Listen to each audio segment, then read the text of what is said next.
કે જે નીચેનું લીંબુ છે ઉપર આવે છે આપણે આસાની રીતે કાઢી શકીએ છીએ. અને બીજી આપણે કઈ રીતે કાઢી શકીએ? લીંબુ આપણે એવી રીતે બહાર કાઢવું હોય કાંઈ નાખો તો અને બહાર નીકળી જાય તો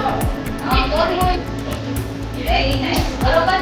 વડાને આ પ્રયોગ કરાવેલો છે એટલે ખબર હશે કે લીંબુ આપણે નાખીએ તો આપણે જે પાણીમાં લીંબુ નાખેલું હોય નોર્મલી નીચે તળી હોય તો મીઠું નાખવાથી એ ઉપર તરવા લાગે. એનું રીઝન એ છે કે પાણીની જે ઘનતા હોય ઘનતા કેવી થઈ જાય છે ઘનતા પાણીની વધી જાય એના લીધે લીંબુ જે છે ઉપર આવી જાય છે. બરોબર.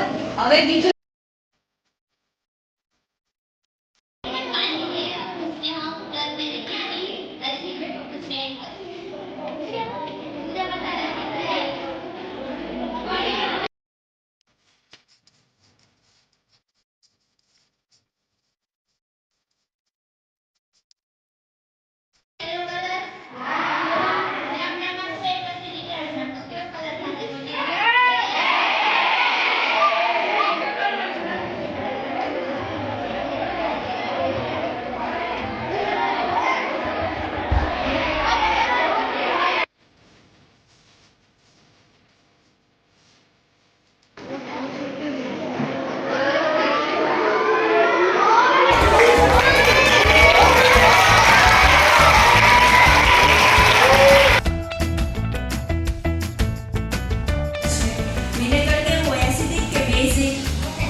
નાખું છું. બરોબર છે. હવે આને આપણે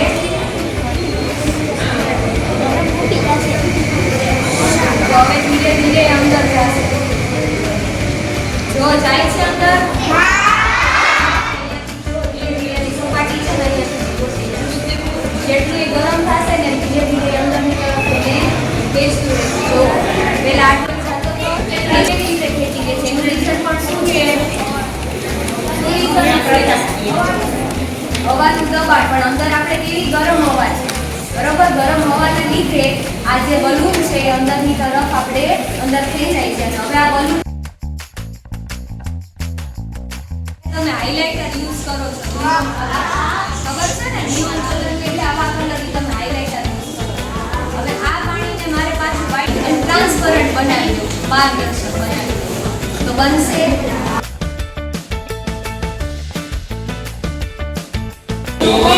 આનો કલર જતો રહ્યો દેખાય છે. આમાં લીંબુના ગુણો સિવાય બીજો એનો જે કલર હતો ઓરિજિનલ જે નિયોન કલર હતો એ જતો રહ્યો છે. હવે આનું રીઝન કોઈ કહેશે તો આનું રીઝન શું? હા, એસિડિક રિએક્શન. આની અંદર જે આપણે આ નાખ્યું છે ઓલું હાઇલાઇટ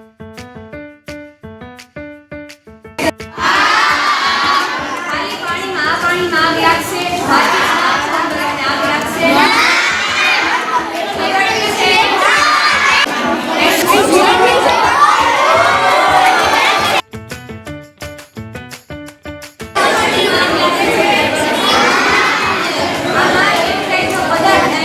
પદાર્થ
જે છે ને વધી જાય છે એના લીધે ફૂટો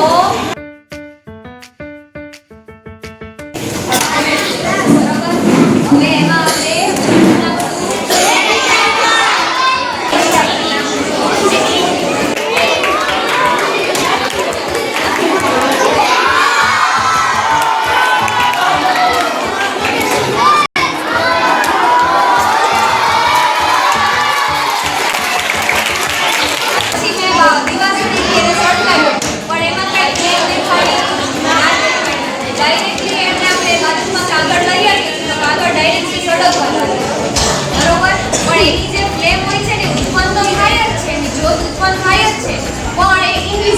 કેવી હોય છે